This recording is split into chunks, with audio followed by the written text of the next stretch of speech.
World gambling market report অনুযায়ী 2022 সালে শুধুমাত্র অনলাইন জুয়ার বাজার মূল্য ছিল $6,353 কোটি মার্কিন ডলার।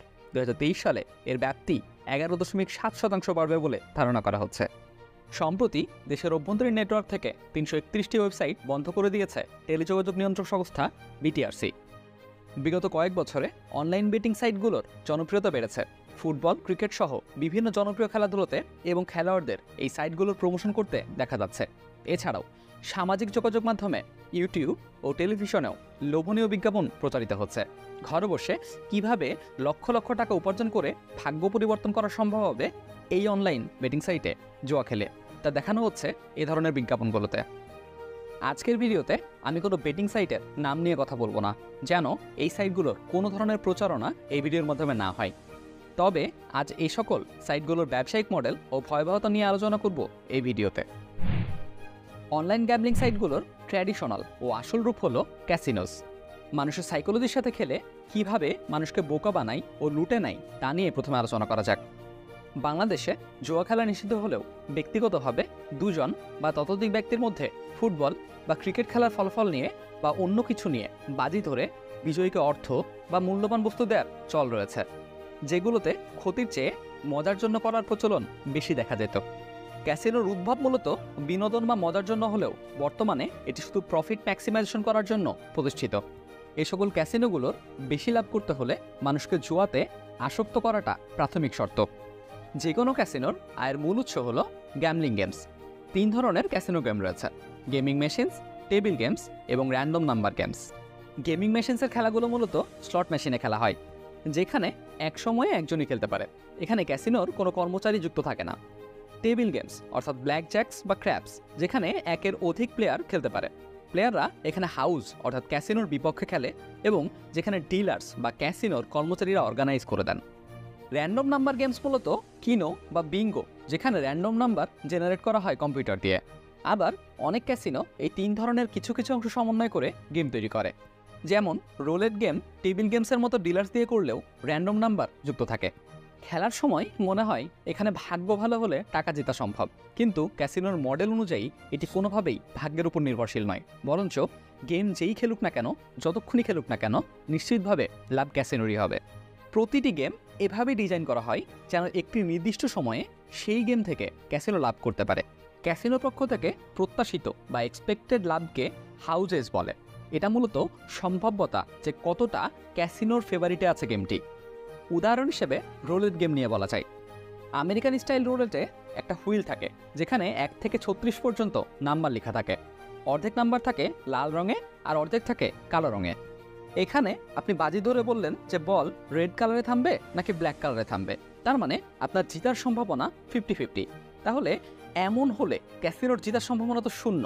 কেননা যদি 6 জন লোক এসে 3 জন রেড কালারে আর 3 জন ব্ল্যাক কালারে বাজি ধরে, সেক্ষেত্রে তারা তো কেউ না কেউ জিতেই যাবে। তাহলে ক্যাসিনোর লাভটা কোথায়?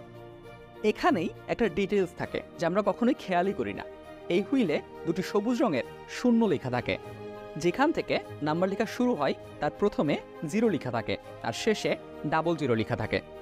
যদি বল ঘুরতে ঘুরতে এই 0-র উপরে অর্থাৎ সবুজ রঙের উপরে এসে থামে, তাহলে জেতে ক্যাসিনো।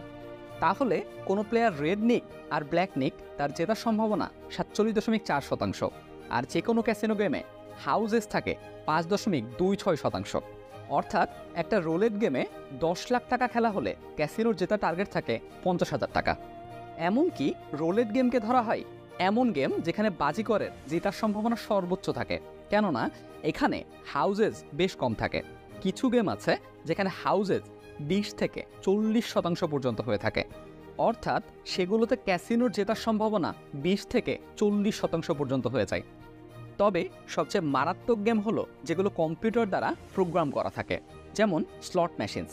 এখানে আপনি একটা বাটন চেপে বা লিভার টানলে হুইল ঘুরে কিছু সিম্বল দেখায়, যেখানে উইনিং কম্বিনেশন এলে জিতা যায়। এক লাইনে 5টা একই সিম্বল এলে সেটা বড় জয়।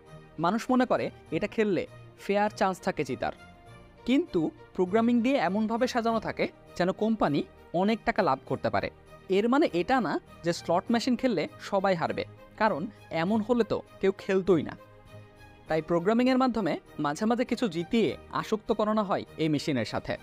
যে ধরনের সাইকোলজিক্যাল ট্রিক্স বা কৌশল নিয়ে এখানে ব্যবহার করা হয় সেগুলো নিয়ে চলুন কথা বলি। ক্যাসিনো কোম্পানিগুলোর প্রথম লক্ষ্যই থাকে মানুষকে আসক্ত করা। তাই কোম্পানিগুলো খেয়াল রাখে যেন টাইম অন ডিভাইস সর্বোচ্চ থাকে, মানুষের খেলার সময় যেন কোনো ইন্টারাপশন না হয়, যেন একজন গ্যামলার খেলতেই থাকে। সে কারণে মেশিনগুলো খুব দ্রুত কাজ করে। একটা স্লট মেশিন ঘন্টায় 500 বার স্পিন করতে পারে। অন্য কার্ডস গেমগুলোতে সাফল করতে সময় লাগে, মানুষের ডিস্ট্র্যাকশন হয়, তাই এদিক ওদিক চলে যেতে পারে। কিন্তু এই গেমগুলোতে এ ধরনের সমস্যা পোহাতে হয় না। দ্বিতীয়ত, ইলিউশন অফ কন্ট্রোল। এখানে একটা ইলিউশন তৈরি করা হয় যেন আপনি গেমটি নিয়ন্ত্রণ করছেন, কারণ আপনি বাটন চাপছেন বা লিভার টানছেন, আপনার মাধ্যমেই অ্যাকশন আসছে। তাই আপনার মনে হয় আপনি এই গেমের নিয়ন্ত্রক, আপনার উপরে নির্ভর করছে আপনার জেতা বা হারা। আবার সিম্বলগুলো এমনভাবে থেমে যায় যে মনে হয় প্রায় জিতে গিয়েছিলাম, এর কারণে মনে হয় আর একটু চেষ্টা করলেই জিতব। এই সাইকোলজিক্যাল ট্রিকের জন্য কয়েকবার চেষ্টা করে হারলেও আপনি সেটা ওভারলুক করবেন এক্সাইটমেন্টে, আর 4-5 বার চেষ্টা করতেই টিং টিং টিং, এরপর আপনি জিতে যান। তখন শরীরে ডোপামিন হরমোন নিঃসরণ হয় এবং সারা শরীরে ছড়িয়ে পড়ে এক্সাইটমেন্ট। কিন্তু এই ছোট জয়টি আরেকটি সাইকোলজিক্যাল ট্রিক ছিল। সব মিলিয়ে আপনি 1000 টাকা হারলেও এবার 600 টাকা জিতেও আপনার মনে হবে আপনি জিতছেন। এটাকে বলে লস ডিসগুইজড অ্যাজ এ উইন। এভাবেই আস্তে আস্তে আপনাকে আসক্ত করে রাখা হয়। এমনকি কিছু সময় পর পর এভাবে জিতিয়ে ছোট ছোট পুরস্কার দিয়ে মানুষ বারবার ফিরে আসবে বলে এই সাইকোলজিক্যাল ট্রিক তারা ব্যবহার করে। এরপর আরেকটি সাইকোলজিক্যাল ফেনোমেনা আছে, গ্যাম্বলার্স ফ্যালাসি। একের পর এক হারছি, কতবারই হারতে পারি, এবার জিতব। মনে করুন টানা 10 বার কয়েন টস করলেন, প্রতিবার হেডস আসলো। 11তম বার মনে হবে এবার নিশ্চয়ই টেলস আসবে। মনে হবে এমন তো হতেই পারে না যে বারবার টেলসই আসবে। কিন্তু সাধারণভাবে চিন্তা করলে দেখা যায় হেডস বা টেলস আসার সম্ভাব্যতা 50-50ই থাকে, তা 11তম বার হোক বা প্রথমবার। কিন্তু এটা গ্যামলাররা ভুলে যায়। এই ফ্যালাসিকে মন্টে কার্লো ফ্যালাসিও বলা হয়।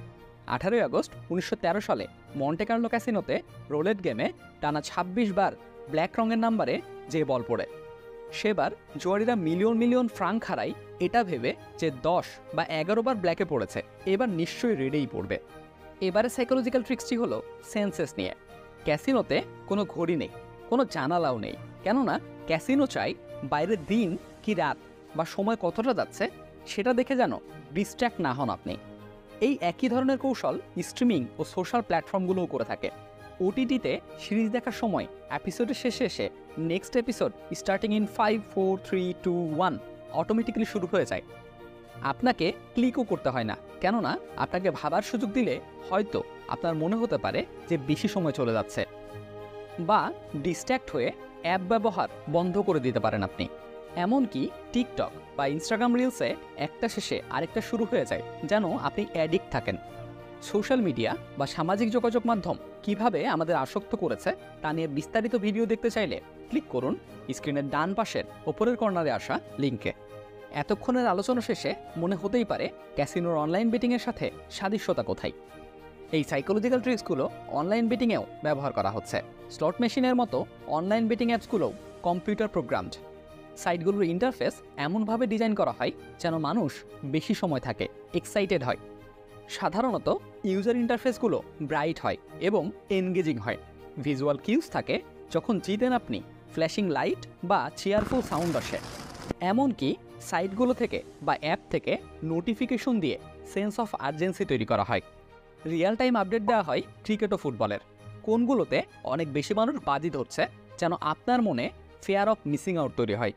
সে সময় আপনার মন বলে আপনার বাজি ধরা উচিত। ট্র্যাডিশনাল ক্যাসিনোগুলোতে ফ্রি ড্রিঙ্কস বা ফ্রি বোনাস দেওয়া হয়, তেমনি অনলাইন বেটিং সাইটেও সাইন আপ করলেই ফ্রি বোনাস বা ফ্রি বেটস দেওয়া হয়। একজন না খেলতে চাইলেও একটা ইনসেন্টিভ থাকে যে ফ্রি দিয়ে খেলে দেখি। এভাবে অ্যাডিক্ট করার প্রক্রিয়া শুরু করা হয়। এবং স্লট মেশিনে যেমন ইলিউশন অফ কন্ট্রোল তৈরি করা হয় লিভার বা বাটন দিয়ে, যে আপনার নিয়ন্ত্রণে সব কিছু, তেমনি অনলাইন বেটিং সাইটে অনেক তথ্য দেওয়া হয় ম্যাচ সম্পর্কিত। অ্যানালাইসিস থাকে যে কোন প্লেয়ারের কেমন ফর্ম আছে, কোন দল জেতার সম্ভাবনা কতটা বেশি, পিচের রিপোর্ট কেমন। এভাবেই আপনার মধ্যে ইলিউশন অফ কন্ট্রোল তৈরি হয়।